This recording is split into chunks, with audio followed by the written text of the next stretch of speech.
памяти Александра Сорокина. Это тот случай, когда память о человеке помогает развивать спортивное направление. Кто он и почему до сих пор вдохновляет на победы, расскажет Олеся Васева. Была баскетбольная площадка, футбольная площадка в той стороне зала. А здесь находилась тренажерный зал, боксерский ринг и боксерский ковер. И вот мы играли все там. Все соревнования проходили. У нас приезжала Якутск, Мирный, Удачный. В этот зал увлеченный баскетболом Павел Набиуллин много лет приходит вместе с соратниками.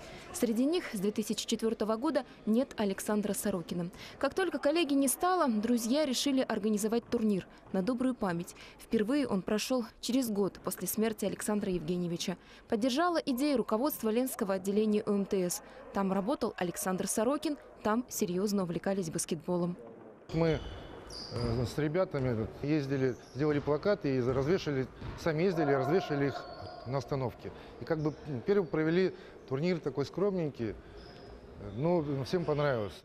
После первого турнира в МТС пришло письмо от старшей дочери Александра Сорокина. В нем она благодарила за прекрасную идею. Письмо с пометкой «Подумать о продолжении» руководство предприятия переадресовало Павлу Набиуллину. Все эти годы оно хранилось у него. А турнир с тех пор собирают дружественные команды. Хотя сегодняшние участники не знали Александра Сорокина лично. Я школьником еще тогда был, когда не стал. За те годы, когда играю, уже много хорошего услышал о человеке. Атмосфера нравится, всегда дружелюбная, игры интересно проходят. Дружеская атмосфера, которую ленчане нам организовывают и придают какой-то стимул. И просто спорт показать детям, людям о том, что надо спортом заниматься.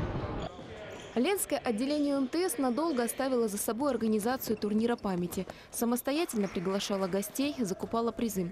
Значение турнира оценили в районном спорткомитете. Взяли на себя все моменты по организации. 2 года назад соревнования приобрели республиканский статус. Правильная история о том, как память о человеке помогает сохранять интерес к спорту. Чуть ли не каждый вечер мы к нему приходили. Он был всегда нас рад. И ужином накормят, и чаем напоят. Еще успевали поиграть.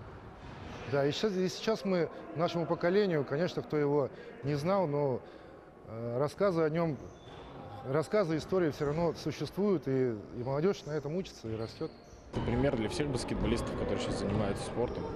То есть с таким видом спорта, как баскетбол, и как бы он продвинул это движение в нашем городе, и мы следуем его движению и развиваемся потихоньку, помаленьку, но развиваемся. Олеся Васева, Вячеслав Пилипенко, Сергей Счастный. Телеканал «Алмазный край».